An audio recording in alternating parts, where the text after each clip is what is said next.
दोस्तों, way to learn में आप सभी का स्वागत है। आज हम लोग चर्चा करते हैं वाणिज्यवाद के बारे में। वाणिज्यवाद को वाणिज्यिक क्रांति के नाम से भी जाना जाता है। वाणिज्यवाद 16वीं और 18वीं सदी में यूरोप में प्रचलित एक आर्थिक सिद्धांत तथा व्यवहार का नाम था। ठीक है, तो वाणिज्यवाद के उदय के कारण हम लोग देखते हैं, फिर वाणिज्यवाद के बाद इसके परिणाम क्या हुए, फिर इसकी सीमाएं क्या क्या रही, और इसके बाद हम लोग देखेंगे वाणिज्यवाद का पतन कैसे हुआ। तो हम लोग आते हैं वाणिज्यवाद के उदय के कारण। आप लोग देख रहे होंगे वाणिज्यवाद के उदय के कारण को भी मैं 5 डिवाइड किया हूं। सबसे पहला तो पुनर्जागरण। पुनर्जागरण के कारण वाणिज्यवाद का उदय हुआ। देख रहे होंगे पुनर्जागरण के कारण जो परंपरागत जो जीवन शैली था लोगों को, वो टूटने लगी। एक नवीन जीवन शैली में लोग ढलने लगे, जो पारलौकिक और इहलौकिक पे मध्यकालीन यूरोप में लोग विश्वास करते थे, अब भौतिकवादी हो गए। लोग अपने सुख सुविधा के लिए मुद्रा का व्यवहार करने लगे। तो जगह जगह लोग भौगोलिक खोजें करने लगे।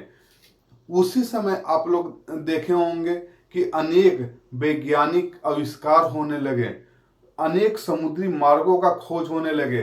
जो आप देखिएगा उस समय पुनर्जागरण के पहले सामंतवादी प्रथा में होता क्या था कि वस्तु विनिमय प्रणाली था, और वस्तु विनिमय प्रणाली से ये सब संभव नहीं था। तो पुनर्जागरण के समय लोग जागरूक हुए और भौतिकतावाद में परिवर्तन आया, जिसके कारण वाणिज्यवाद का उदय हुआ। ठीक है, नेक्स्ट देखते हैं हम लोग धर्म सुधार आंदोलन। धर्म सुधार आंदोलन 16वीं सदी में अंधविश्वासी सोच को कमजोर किया। धर्म सुधार आंदोलन के कारण ही वैज्ञानिक सोच प्रारंभ हुआ। धर्म सुधार आंदोलन के तहत आप देखिएगा पोप की शक्ति कमजोर हुई। पोप के अधीन जो भी शक्ति थी वो कमजोर होने के कारण क्या हुआ कि लोगों में आधुनिक युग का उदय हुआ। आधुनिक तरह से लोग सोचना प्रारंभ किए, तो इससे वाणिज्यिक क्रांति का उदय हुआ। एक केंद्रीकृत शासन, और केंद्रीकृत शासन के तहत क्या मुद्रा प्रणाली का उदय हुआ। मुद्रा प्रणाली के उदय के कारण ही लोग वाणिज्यिक क्रांति संभव हो पाया। फिर नेक्स्ट देखिएगा राजनीतिक सोच में परिवर्तन हुआ। पुनर्जागरण और धर्म सुधार ने कई सोच को जन्म दिया। अब आदर्श राजा और राज की चर्चा होने लगी। ठीक है, एक वाणिज्यिक एक व्यापार प्रारंभ करने के लिए आदर्श राजा चाहिए, और एक आदर्श राज की लोगों में सोच बढ़ने लगी, ताकि जो मध्ययुगीन जो संस्कृति था उससे हट करके अब आधुनिक युग में लोग ढलने लगे। वस्तु विनिमय प्रणाली से लोग मुद्रा प्रणाली में ढलने लगे। एक केंद्रीकृत शासन के तहत ही वाणिज्य व्यापार को प्रोत्साहन दिया जा सकता है, तो इसलिए उसमें राजनीतिक सोच में लोगों की परिवर्तन होने लगी। ठीक है, जनसंख्या में वृद्धि भी एक मुख्य कारण रहा है वाणिज्य क्रांति में।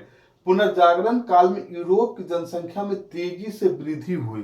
ठीक है, बढ़ती जनसंख्या की पूर्ति हेतु आर्थिक विकास आवश्यक हो गया। वैज्ञानिक आविष्कारों ने कृषि क्षेत्र में उत्पादन बढ़ाने के अनुकूल परिस्थितियां उत्पन्न की। कृषि के अतिरिक्त प्रमुख आर्थिक क्षेत्र व्यापार हो गया, और व्यापार यूरोप के राष्ट्रों में आंतरिक व्यापार बढ़ा। यही कारण है कि जनसंख्या के वृद्धि के तहत अनेक भौगोलिक खोजें हुई, सामुद्रिक मार्गों का विस्तार हुआ, जिसके कारण क्या हुआ, अधिक जनसंख्या विस्तार होने के कारण वस्तु विनिमय प्रणाली से लोग, या कहेंगे हम कि मध्ययुगीन जो संस्कृति था उससे हट करके आधुनिक युग में ढलने लगे। वही आधुनिक युग में ढलने के कारण लोगों वाणिज्य और व्यापार प्रारंभ हुआ। ठीक है, फिर नेक्स्ट देखिएगा आर्थिक वातावरण की उस समय अनुकूलता थी। आप देखिए पुनर्जागरण, धर्म सुधार आंदोलन, राजनीतिक सोच में परिवर्तन, जनसंख्या में वृद्धि, ये सब आर्थिक वातावरण में एक अनुकूल परिस्थिति पैदा किया। ठीक है, किया फलस्वरूप वाणिज्यवाद को प्रोत्साहन मिला। मध्यकालीन यूरोप में आंतरिक व्यापार का माध्यम मात्र वस्तु विनिमय था, वस्तु विनिमय के माध्यम से ज्यादा विकास लोगों को हो नहीं सकता है, वाणिज्यवाद के बारे में सोच नहीं सकते हैं। वो अनेक तरह के कल कारखाने या जो मध्य युगीन जो संस्कृति थी गिल्ड प्रणाली, उससे बिखरने लगा लोग। ठीक है, विदेशी व्यापार की प्रगति होने लगी, आंतरिक व्यापार को गति मिली, वही आंतरिक व्यापार की प्रगति विदेशी व्यापार को दिया। आंतरिक व्यापार की प्रगति होगी तो विदेशी व्यापार की भी प्रगति होगी, और विदेशी व्यापार की प्रगति होगी तो आंतरिक व्यापार की भी प्रगति होगी। ठीक है, तो दोनों में एक तालमेल बैठने लगा। ठीक है, 16वीं सदी में बैंकों का जन्म हुआ, जिससे आंतरिक एवं विदेशी व्यापार के संवर्धन तथा पूंजी संचय के निर्माण में सहायता मिली। यही वो समय है जो सामंतवादी प्रथा से हट करके लोग पूंजी का संचय करने लगे। वो बैंकों का आप देखेंगे, इटली का मेडिसी बैंक वगैरह उसी समय निर्माण हुआ था। उस समय पैसा लोग संचय करने लगे, मुद्रा प्रणाली के प्रचलन के फलस्वरूप ही संचय की प्रवृत्ति बनी। वही संचय की प्रवृत्ति वाणिज्यिक क्रांति या वाणिज्यवाद को जन्म दिया। ठीक है, नेक्स्ट देखते हैं हम लोग वाणिज्यिक क्रांति या वाणिज्यवाद के बाद इसके परिणाम क्या क्या हुए। ठीक है, परिणाम में हम लोग देखें उपनिवेशवाद का अंत हो गया। ठीक है, यूं कहेंगे उपनिवेशवाद का जन्म हो गया। नए नए उपनिवेश भौगोलिक जब खोजे हुए तो भौगोलिक खोजो हो गए, जैसे एशिया, अनेक तरह के यूएस या अमेरिका, उपनिवेशवाद का जन्म हुआ। ठीक है, व्यापार के माध्यम से अपने उपनिवेश स्थापित किए। इन उपनिवेशों का जमकर के शोषण होने लगा। अपने मातृभूमि के हित के लिए जो भी, जैसे यूरोपीय कंट्री अपने मातृभूमि के हित के लिए उपनिवेशवाद का या उपनिवेश का जमकर के शोषण करना प्रारंभ कर दिए। औद्योगिक क्रांति के बाद उपनिवेशवाद और विस्तृत हुआ। अब उपनिवेशवाद का उपयोग निर्मित माल के उपभोक्ता तथा कच्चे माल की आपूर्ति करने वाला स्रोत के रूप में ही होने लगा। अब उपनिवेश को क्या करने लगे लोग, निर्मित माल के एक बाजार बना दिए और वहां से कच्चे माल की सप्लाई करने लगे। तो ये उपनिवेश को वाद को जम करके शोषण हुआ। फिर देखिए फलस्वरूप क्या हुआ, अंतरराष्ट्रीय शोषक एवं उत्पीड़क, जिसके कारण दो विश्व युद्ध संभव हुआ। पहला विश्व युद्ध और दूसरा विश्व युद्ध अब देख रहे होंगे। इसी का वाणिज्यिक क्रांति और इस शोषण का परिणाम ही था विश्व युद्ध का जन्म।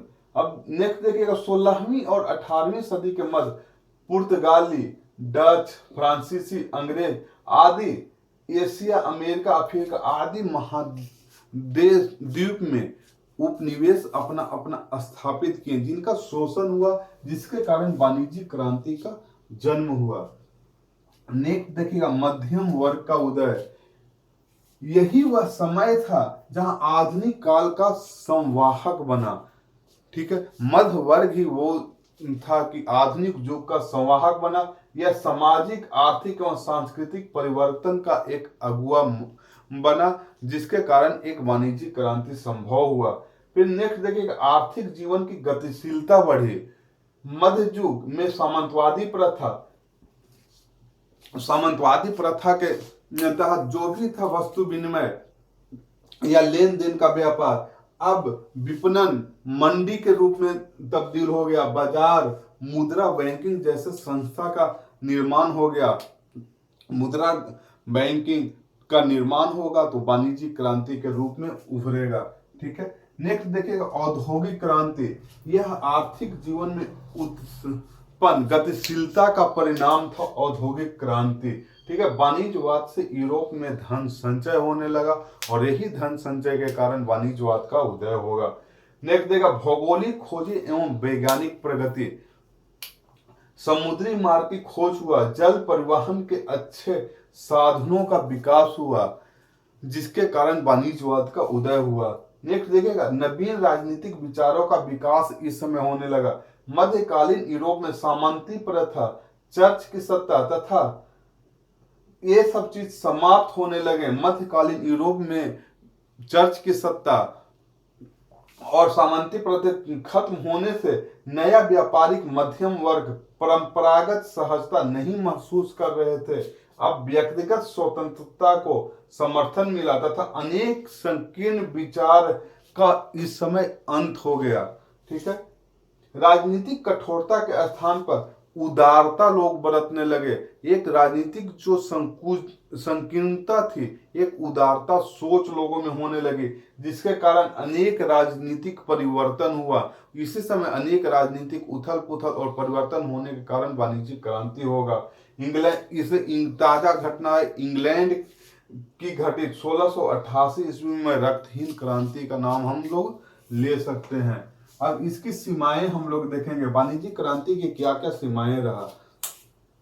सबसे पहला तो यह संकुचित राष्ट्रीयता के सिद्धांत पर आधारित था, जिसमें एक राष्ट्र की समृद्धि तो दूसरे राष्ट्र की शोषण इसमें निहित था। ठीक है, वाणिज्यिक क्रांति के तहत जैसे अपनी मातृभूमि का लोग जहां सुरक्षा चाहते थे और समृद्धि चाहते थे, वहीं उपनिवेशवाद का शोषण करते थे। तो एक शोषण प्रवृत्ति का जन्म हुआ। लोक कल्याण का कोई स्थान नहीं वाणिज्यवाद में था। बड़े बड़े सौदागरों के हित में राष्ट्रव्यापी राज का निर्माण सरकार करती थी। इसमें लोक हित का या लोक कल्याण का कोई भावना वाणिज्यवाद में नहीं था। कृषि के प्रगति के प्रति उदासीनता बरती गई। ठीक है, और यही उदासीनता फिर भुखमरी लाएगा। एक कच्चा माल उत्पादन कृषि से ही होता है, जो पॉसिबल नहीं है। फिर नेक्स्ट देखिएगा, सोना चांदी को अधिक महत्व दिया जाने लगा इस समय। इसके संग्रह में नैतिक मूल्यों को भी नजरअंदाज किया गया, किंतु औद्योगिक क्रांति में स्पष्ट हो गया कि विकास लोहा एवं कोयला से ही हो सकता है। तो सोना और चांदी को जो वाणिज्यिक क्रांति में अत्यधिक महत्व दिया जाने लगा, किंतु 18वीं शताब्दी में जब औद्योगिक क्रांति हुआ तो औद्योगिक क्रांति में साबित हो गया कि सोना चांदी नहीं बल्कि लोहा और कोयला ही विकास का मार्ग बन सकता है और विकास ला सकता है। नेक्स्ट देखिएगा, आर्थिक क्षेत्र में अत्यधिक हस्तक्षेप के कारण उद्योग धंधों का समुचित विकास नहीं हो पाया। ठीक है, और यही फिर वाणिज्यिक क्रांति का अंत होगा और फिर उद्योग धंधे यानी औद्योगिक क्रांति का शुरुआत होगा। अब पतन के कारण हम लोग देखेंगे, पतन के इसके क्या क्या कारण रहे हैं। पतन 18वीं शताब्दी के मध्य से शुरू हो गया। पहला देखिएगा, धन को अत्यधिक महत्व दिया जाने लगा वाणिज्यिक क्रांति में, यानी इसको धातुवाद भी कहते हैं। इस कारण व्यक्ति और राष्ट्र दोनों का मुख्य उद्देश्य हो गया धन संचय। ठीक है, दास का व्यापार किया जाने लगा, लोगों में मौलिकता खत्म होने लगी। ठीक है, श्रमिकों का वेतन जीवन निर्वाह पर आधारित होने लगा। वाणिज्यवाद में श्रमिकों का शोषण किया जाने लगा। शोषण करने के फलस्वरूप क्या होगा, सिर्फ और सिर्फ जीवन निर्वाह ही श्रमिक गुजारने लगे। फिर नेक्स्ट देखिए, निरंकुश राज सत्ता एक स्थापित हो गया। निरंकुश वाणिज्यवादी क्रांति में या वाणिज्यवाद में निरंकुश एक राष्ट्रवाद, जैसे ही पोप की सत्ता समाप्त होगी, सामंतवादी सत्ता समाप्त हो गई, जो भी व्यापारी है एक केंद्रीकृत राजा का या केंद्रीकृत शासन का चुनाव करेंगे, वही केंद्रीकृत शासन के चुनाव में आपका निरंकुश राज सत्ता की स्थापना होगा। ठीक है, राज सत्ता को अधिक शक्तिमान बना दिया गया, संपूर्ण सत्ता राज्य में ही निहित कर दी गई। नेक्स्ट देखिए, निरंकुश तथा स्वेच्छाचारी राजाओं ने पग पग पर अपनी शक्ति का दुरुपयोग किया।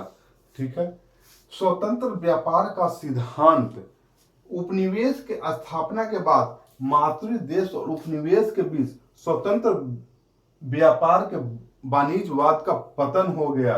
ठीक है, अमेरिकी क्रांति वाणिज्यवाद के विरुद्ध पहला विद्रोह के रूप में जाना जाता है। फ्रांस की क्रांति और बलशाली हुई। आप लोग देखिएगा 19वीं सदी में एक उदारवाद का जन्म हुआ। उदारवाद के जन्म के कारण ये वाणिज्यिक क्रांति या वाणिज्यवाद का बिल्कुल सफाया ही हो जाएगा।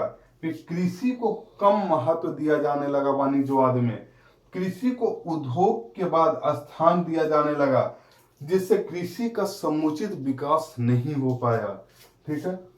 फिर परिवर्तनशीलता का अभाव रहा वाणिज्यवाद में।